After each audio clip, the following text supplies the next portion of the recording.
This is Akanksha, your chemistry teacher. This is your welcome in this pure channel, RRD Academy. Today's lecture is all about what? Plaster of Paris. Yes guys, आज हम लोग सीखेंगे एकदम नया compound बनाना जो कि होगा हमारा प्लास्टर ऑफ पेरिस, जिसका यूज किस चीज में होता है? फ्रैक्चर्ड बोन को सेट करने में होता है ना, और डिजाइनिंग चीज, डेकोरेटिव चीज बनाने में होता है। तो उसी सब चीज का वो कंपाउंड तो है, लेकिन बनता कैसे है? हम लोग भी बना सकते हैं उसको। यस, आज हम लोग भी बनाना सीखेंगे। तो फर्स्ट उसका थ्योरी तो कंप्लीट कर ले, तब तो लैब में जाके कंप्लीट कर पाएंगे। तो फर्स्ट हम लोग प्लास्टर आज तक, हाँ, अभी तक जितना भी हम लोगों ने कंपाउंड पढ़ा, क्या क्या पढ़ा था? आप बताओ क्या क्या पढ़ा अभी तक हम लोगों ने? कौन कौन सा कंपाउंड बनाया क्लास में अपने सेकंड चैप्टर के हेल्प से? कॉस्टिक सोडा बनाया, बेकिंग सोडा बनाया, ब्लीचिंग पाउडर बनाया, वॉशिंग सोडा बनाया। क्या आप लोगों ने बनाया लेबोरेटरी में? केमिस्ट्री लेबोरेटरी में भी बनाया ही होगा। तो अभी पीओपी भी अब बनाना सीखना, बनाओगे? ओके, बनाओगे एंड देन कमेंट में जरूर डालना कि आप लोगों ने बनाया था या नहीं, और बना आप लोगों से या नहीं। ओके, देन आज का लेक्चर हम स्टार्ट करते हैं बिना कोई लेट के। ओके, अब जैसे ही हम लोग प्लास्टर ऑफ पेरिस देखे केमिस्ट्री में, क्या आना चाहिए उसका? Chemical name, chemical formula of course आना चाहिए, क्योंकि हम लोग केमिस्ट्री पढ़ रहे हैं। केमिस्ट्री में तो हर जितना भी कंपाउंड हम लोग जान रहे हैं, सबको केमिस्ट्री के लैंग्वेज में जान रहे हैं, तो इसको भी जानना होगा।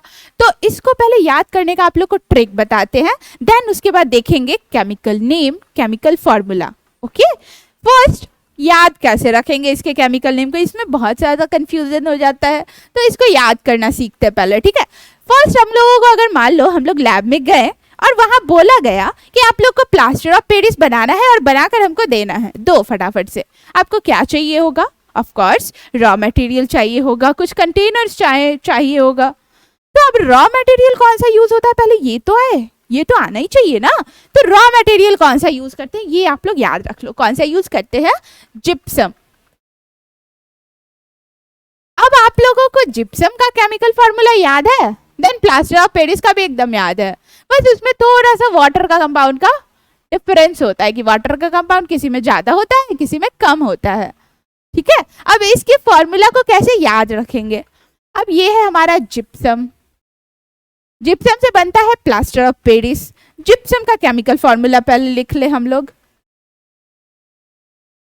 ये जो जिप, अगर मान लो फर्स्ट आया जिप, जिप किसी का चोरी हो जाए, कोई चुरा कर ले जाए, तो क्या करते हैं? उस पर केस करते हैं। केस का स्पेलिंग, तो केस के स्पेलिंग से हमारा एलिमेंट आता है जो कि जिप्सम का कंपाउंड बनाने में हेल्प करता है। क्या? Calcium, that is CaS, S से sulphate, that is SO4। Okay, and अब क्या बचा? सम। सम मतलब क्या होता है? Even number. ठीक है, इवन नंबर। तो इवन नंबर, सबसे छोटा इवन नंबर कौन सा होता है? सबसे छोटा वाला इवन नंबर का नाम बताओ, कौन सा होता है? 2। तो इसमें कितने कंपाउंड ऐड होते हैं वाटर के? 2H2O। ओके, जिप्सम का फॉर्मूला याद हुआ, केमिकल फॉर्मूला में भी याद हो गया होगा। अब इसको हम कैसे बनाते हैं प्लास्टर ऑफ पेरिस, वो तो प्रोडक्शन में देखेंगे। अभी रफली समझ लें, जिप्सम को जब आप लोग हीट करोगे ना, तब बनता है हमारा प्लास्टर ऑफ पेरिस। अब किसी भी चीज को हीट करते तो वो अपना वाटर लॉस करता है, जैसे हम लोग का भी वाटर लॉस हो ही जाता है हीट में, गर्मी के कारण। आजकल इतना गर्मी पड़ रहा है, तो इसको भी हीट दिए तो ये जो 2H2 एकदम वाटर का भरपूर मात्रा रहता है ना, वो क्या हो जाता है? एकदम कम हो जाता है, आधा हो जाता है। तो इसका फॉर्मूला क्या होने वाला है? Chemical formula plaster of Paris का CaSO4, और वाटर कितना हो गया?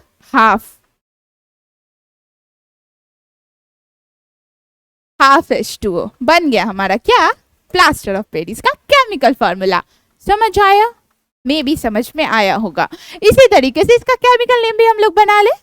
Calcium sulphate half hydrate. Hydrate ही यूज करते हैं ना जब भी कोई कंपाउंड में वाटर का कुछ मॉलिक्यूल्स रहे, 2H2O रहे, 10H2O रहे, जैसे डेका हाइड्रेट हुआ करता था, उसी तरीके से इसमें हम लोग हाफ हाइड्रेट लगा देंगे। तो क्या होगा chemical name? Calcium sulphate half hydrate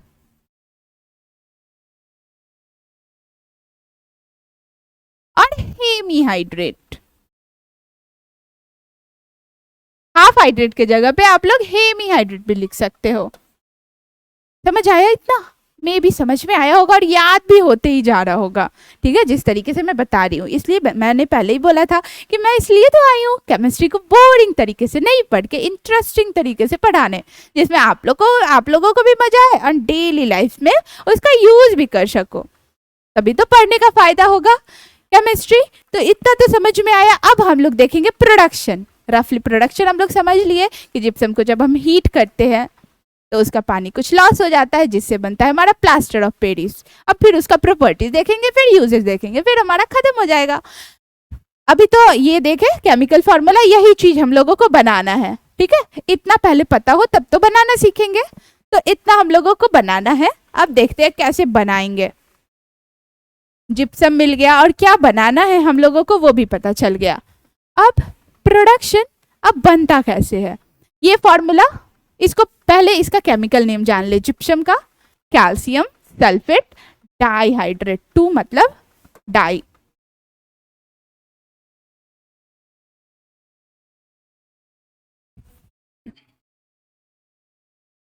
calcium sulphate dihydrate, समझ आया। अब इसमें हम जब 73 केल्विन का हीट देते हैं इसको, तो ये क्या हो जाता है, इसका वाटर जो होता है वो कुछ वाटर लॉस कर देता है, कुछ मतलब ये 3/2 वाटर का मॉलिक्यूल लॉस कर देता है और हाफ H2O बनाता है। तो वो क्या बन जाता है, प्लास्टर ऑफ पेरिस, जिसको हम लोग बोलते हैं कैल्शियम सल्फेट हेमीहाइड्रेट।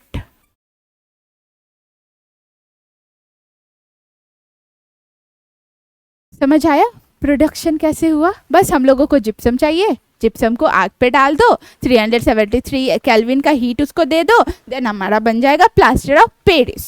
समझ आया इतना। अब ये वाले रिएक्शंस को आप इस तरीके से भी लिख सकते हो। ये सेकेंड वाला तरीका तो आप लोग को दिख रहा होगा। अब ये कैसे बना, इसमें जब इस पूरे वाले रिएक्शंस में, अब ये फ्रैक्शंस में है, फ्रैक्शंस में रिएक्शंस देखने में उतना खास नहीं लगता है, उतना अच्छा नहीं लगता है। तो इसमें क्या करते हैं, अब देखो ये 2 कैसे जा सकता है, 1/2 डिनोमिनेटर में जो 2 लिखा है वो कैसे जा सकता है, 2 से इंटू कर दे। तो इस टोटल रिएक्शंस को 2 से इंटू कर दो, देन हमारा ये जो फ्रैक्शंस वाला है डिनोमिनेटर में जो 2 है वो हट जाएगा। तो वही इसमें भी किए, 2 इंटू कर दिए, इसमें पूरे कंपाउंड में 2 इंटू हो गया। इसमें ये देखो 2 इंटू किए तो इसका जो 2 है वो कट गया, डिनोमिनेटर वाला 2। इसमें जो 3/2 वाटर का कंपाउंड था वो भी 2 हट गया, तो बन गया हमारा। तो इस तरीके से भी आप लिख सकते हो। तो एग्जाम्स में अगर दोनों में से कोई भी एक लिखो देन आपका सही होगा। अब हम लोग प्रोडक्शन देख लिए, हम लोगों ने बना लिया पीओपी, ठीक है। अब बनाया तो अब मेरा पीओपी बना कि नहीं, प्रॉपर्टीज पता रहेगा तब तो पता करेंगे ना कि यस हमारा पीओपी बन गया। तो अब उसका प्रॉपर्टीज देखते हैं, उसका गुण। क्योंकि जो भी कंपाउंड है उसके नाम से कैसे जानते हैं, जब उसका गुण पता हो कि वो इस तरीके से दिखता है, कैसा है फिजिकल प्रॉपर्टीज, कैसा है केमिकल प्रॉपर्टीज, तब तो जानेंगे ना कि हमारा जो हम जो कंपाउंड बनाना चाहते थे वो बन गया हमारा। तो ये देखो फर्स्ट क्या है, it is a white powder. जो हम लोगों को कंपाउंड मिलेगा वो किस फॉर्म कैसा होगा, उसका फिजिकल देखने में कैसा होगा, वाइट पाउडर जैसा होगा, ओके। एंड देन सेकेंड क्या होगा, जब ये वो जो कंपाउंड आपको मिला कैल्शियम सल्फेट हेमीहाइड्रेट, जब आप उसको किस चीज में डालोगे, वाटर के साथ मिलाओगे तो क्या हार्ड मास क्रिएट करता है। जैसे ही वाटर में उसको डालोगे एकदम हार्ड मास बनाएगा, हार्ड चीज बनाएगा जो आप तोड़ भी नहीं सकते हो, ऐसे ही, ओके। हार्ड मास बनाता है, यही तो लिखा है, upsetting into a hard mass on waiting with water. जब उसको वाटर से गीला वेट करोगे, stored in a moisture proof container. और इसको हमेशा किस चीज में रखना, मॉइस्चर प्रूफ कंटेनर में। मॉइस्चर प्रूफ कंटेनर मतलब उसमें थोड़ा भी मॉइस्चर नहीं रहना चाहिए उस कंटेनर में। जिस भी कंटेनर में हम पीओपी रख रहे हैं उसमें क्या होना चाहिए, थोड़ा भी वाटर नहीं रहना चाहिए। अगर वाटर रहेगा तो वो वेस्ट हो जाएगा, उसका जो प्रॉपर्टीज है प्लास्टर ऑफ पेरिस का हार्ड मास क्रिएट करने का वो खत्म हो जाएगा, वो थोड़ा वो खत्म हो जाएगा, ठीक है। इतना समझ में आया प्रॉपर्टीज। अब देखेंगे यूजेस, ओके। अब प्लास्टर ऑफ पेरिस तो मिल गया, हमको जान गए कि हम लोगों को प्लास्टर ऑफ पेरिस मिल गया। अब उसका यूज क्या है, यूज भी तो जानना होगा ना। कोई भी कंपाउंड को, कोई भी चीज हम लोग देखते हैं डेली लाइफ में, बनाने आना चाहिए, उसका प्रॉपर्टीज आना चाहिए, उसके यूजेस आना चाहिए। अब यूज ही नहीं है किसी चीज का, तो हम लोग वो क्यों बनाएंगे फालतू का। तो अब उसका यूज देख लेते हैं एक एक करके। First, it is use two by doctors. अब जैसे ही डॉक्टर्स आता है, ऑफ कोर्स डॉक्टर्स तो यूज करते ही है इसका, किस चीज में, फ्रैक्चर्ड बोन को सेटल करने में, ठीक करने में, है ना। इसमें क्या होता है कि जैसे ही प्लास्टर ऑफ पेरिस में आप वाटर डाले, हार्ड मास क्रिएट कर दिया, आप उस पर डाल दिए, जो भी अगर हाथ फ्रैक्चर है या पैर फ्रैक्चर है, तो वो क्या होता है, बोन आप हिला नहीं पाओगे उसको, थोड़ा भी इतना हार्ड हो जाता है। तो उससे क्या होगा कि आपका जो बोन टूटा है, वो जो फ्रैक्चर है, उसको आप अच्छे से, वो खुद से सेट हो जाएगा, ठीक है। क्योंकि ऐसे ही हम लोग ह्यूमन बींग से शांति से तो बैठ नहीं सकते, शांति से कुछ भी चीज़ नहीं रख सकते हैं। जैसे ही प्लास्टर ऑफ पेरिस लग गया, आप इसको तो हिला ही नहीं सकते हो। तो उससे क्या हो जाता है, कुछ टाइम बाद वो जो बोन्स होता है वो सेट हो जाता है। इसलिए हम लोग प्लास्टर ऑफ पेरिस, उसमें कुछ दवा नहीं होता है, ठीक है, समझ आया। डॉक्टर्स इस्तेमाल करते हैं। एंड देन और भी किस चीज़ में यूज़ होता है, डेकोरेटिव पीसेस बनाने में, जैसे कि स्टैचू हो गया, रूफ डिजाइनिंग में हो गया, समझ आया। किस किस चीज़ में यूज़ करते हैं, डॉक्टर्स के द्वारा यूज़ किए जाते हैं, एंड रूफ के डिज़ाइनिंग में यूज़ किए जाते हैं। और फिर किस चीज़ में यूज़ होता है, ये स्टैचूज बनाने में भी यूज़ करते हैं, स्कल्पचर। समझ में आया इतना। तो हमारा प्लास्टर ऑफ पेरिस का टॉपिक खत्म हो गया। इतना ही, अगर कोई भी एग्जाम्स में आए 5 मार्क्स में, तो आप इतना लिख दोगे, देन मार्क्स तो पक्का है। और हमने इस तरीके से बताया है कि आपको बस याद होते भी जाए, आप लोग लिख भी लो, ओके।